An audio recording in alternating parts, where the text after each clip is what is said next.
Hi, welcome, Omar. My name's Troy. Hello, Troy. Nice to meet you. Nice to meet you as well. Before we begin, excuse me, I just wanted to ask, how's your day? How is it getting here? I mean, it was okay getting here. I Okay. mean, to be honest, for this past couple of weeks, I've kind of been struggling to get out of bed. Haven't really, been feeling kind of like myself or like how I used to be. Okay. I mean, it took me a little bit to get here, but I finally like figured like today, like I have to eventually come and see you. So I mean, kind of here today. I'm a little depressed, not really upset, but it's just like I don't know. I feel like I kind of have this cloud that's kind of just been looming on me for a Okay. while. So Okay. Um, well, I really appreciate that you came. thank you. I'm hearing how much it must have taken for you to get here, Mhm. and I definitely do respect that. Throughout our meeting, I just want to kind of give you a little rundown of what cognitive behavioral therapy is. Sure. And just to begin, it really is more of a structured therapy. So we'll have homework and kind of agenda setting that we'll start to get into. Um, so we'll get into all that in just a minute, and we'll discuss some of the depression and some of the difficulty getting out of bed. But for right now, I'd like to discuss with you, especially in the initial meeting. I think it's very important to discuss this. Uh, the responsibility that I have as a mandated reporter, and also what confidentiality means in this session. So I'll begin with confidentiality, and essentially, the confidentiality means that whatever we say, whatever I may write down, and I'll discuss that in a second as well, um, it stays in this office. I will keep it, just between you and I, and then the part where I discuss the mandated reporting.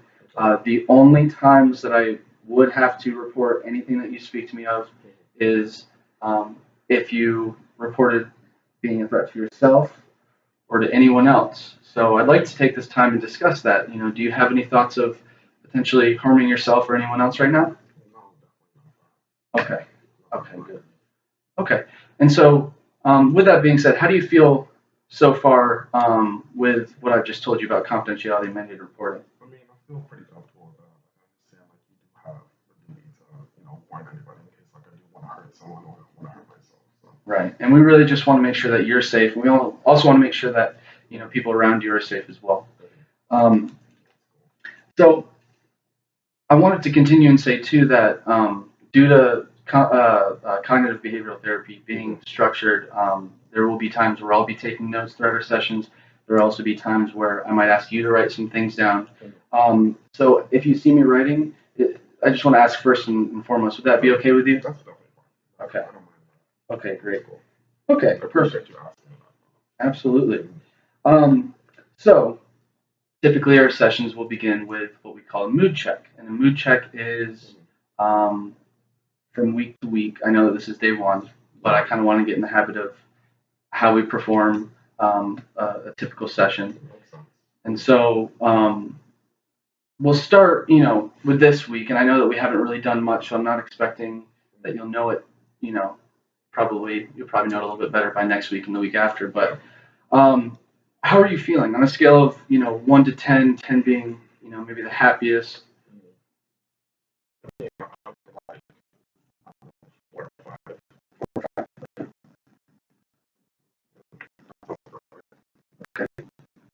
And so you say 4 or 5. So um, can you give an example of what 4 or 5 to you might be like so I can better understand as well? Okay.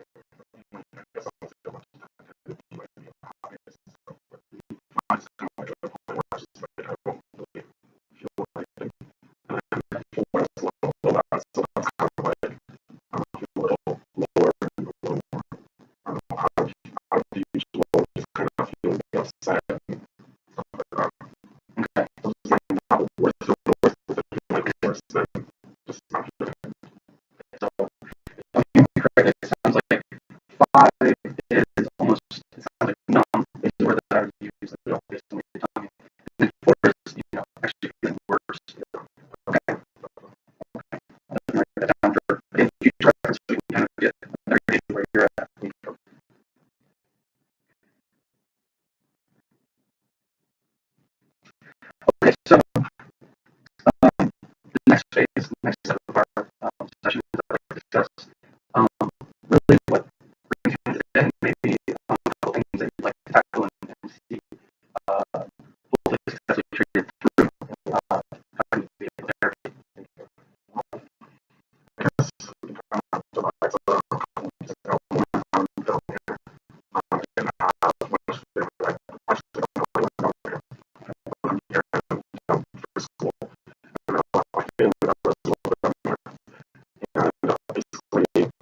diagnosed with depression and stuff like that too. But I mean, I feel like I was okay after that. Of course, like I went through grief, and I feel like everybody does kind of go through that. But it was never a point where I just kind of go, it does not for a couple of days. I'm fine. So then I moved on here. Got accepted to university. I got a scholarship for my congratulations. Thank you. Appreciate that. And it's been a big step because I've never been with my family at all. You can imagine, like we were really tight knit, so we like really close. So I mean, I came down here, I moved into, to my family and stuff, and I don't know, I just feel, since I moved in, I kind of feel a little bit like isolated. I feel like I don't have a lot of people around me. It's just like I'm always used to having you guys brother, my mom who's there, it's just like I don't have anyone. And then I try to call home and stuff. It's just like it's like I was busy about this stuff. And my mom, she's usually working like night shifts and stuff. But she's been there much since I left it now about. It's like I mean, I still work when I was living at home, but I don't really here like I really can't help and I still get money here and there and help out with bills. So I'm not here. It's just like I've been kind of like in this slump that I haven't been able to get out of. It feels like I said earlier, it's cloud. It's just kind of like looming over me. It's just like I can't see it no matter where I try to go to. And I mean, that's what kind of like brought me to the decision that I'm coming here today has been start doing this. Okay, so yeah. Okay, so how many weeks did you say? I'm like 3 or 4 weeks here. Yeah. And when, I'm sorry, I forgot, when did you move? Down here, probably, what was it, 2 months ago? 2 months ago? Okay. Okay. So what you say is that you sounded like you had a very close knit family, and that um, the move kind of really hit a lot, and that I really were down isolated, feeling isolated, and I just wonder what might your difficulty be, communicating with friends. You have trouble finding friends, or To be honest, like, I feel like I haven't had much time to make friends down here. Like, just in general, I've never been that much of a social person, so I had like some friends here and there, and I was back home. And just moving out here to a new place where I have no connections, I feel like it's even worse. Trying to reach out and find people. I really don't have any friends down here at all. so that's the you're struggling to find some social support that can help you, get your life transition. Okay, so to get kind of a little bit more specific, in our sessions, we'll definitely spend some time focusing on either one or two topics at a time. So for next session, probably not this session, because we're going to kind of try to get a snapshot of like where you're at right now. Try to work on, I'll start adjusting what homework might look like, and I'll assign some homework to you, and we'll just say week by week. But what I wanted to ask is that isolation, you mentioned quite a bit, the difficulty with the move, which is a very huge life event. You did mention your father's passing and how to, left your mother feeling depressed, and I'm curious to see if there's anything of significance with that with you as well. But for right now, I'd like to ask if there are like maybe 2 or 3 topics that we could really focus on, and we'll definitely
trying to make friends would be pretty cool too.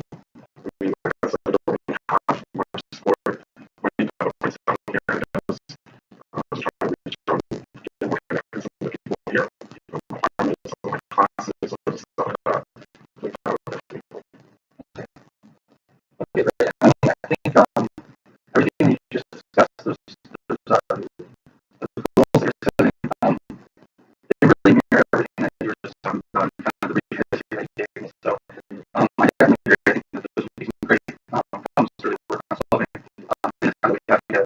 So I have it down reach out to you, make sure that you're communicating with them, because it definitely seems like a great social support, and they could hopefully help you with this transition down to Florida, keeping in contact with them. And then the next one I noted that was the social awareness, make sure you're more active and kind of maybe that might have to do with where you are, as much as well. And lastly, trying to make friends. And again, I can further strengthen the social support system that sounded you're looking to really work on. So those are the three I have. How would you like to order them? And maybe we could do it in terms of most important to least important to you.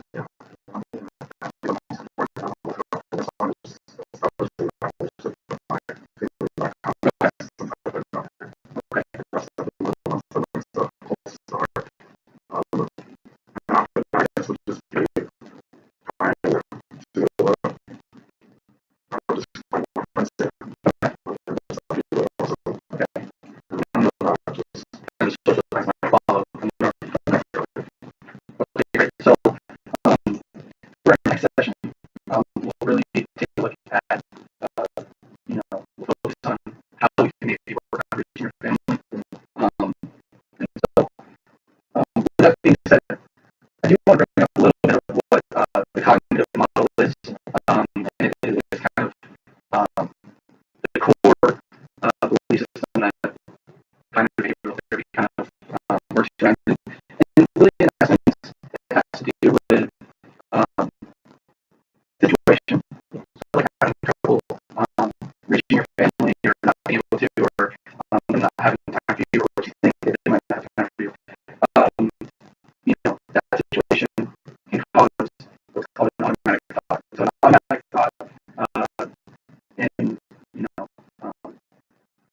an automatic thought could be, well, they never pick up, so why bother calling?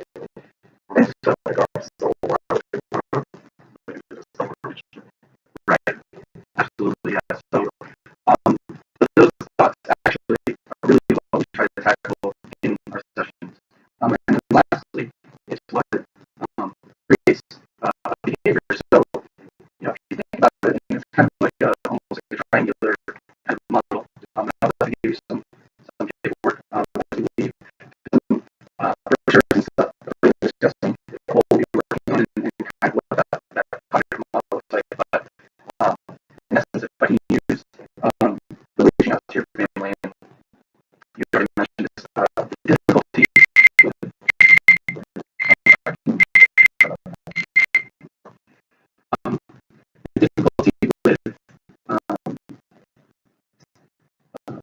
reaching out to your mother.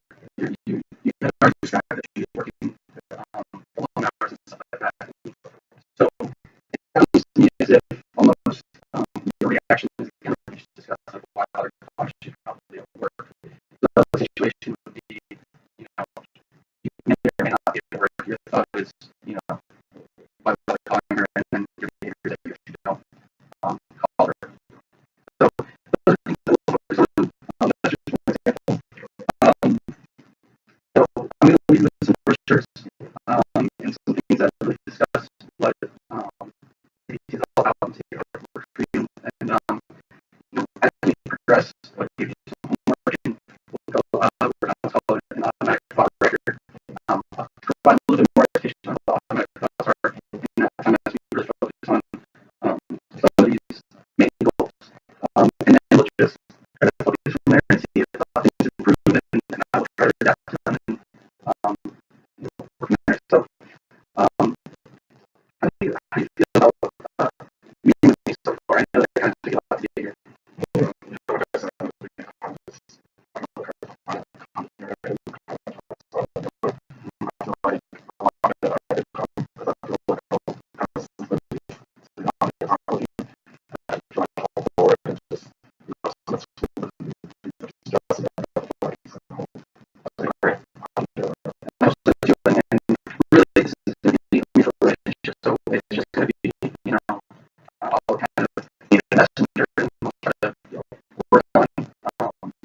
you know,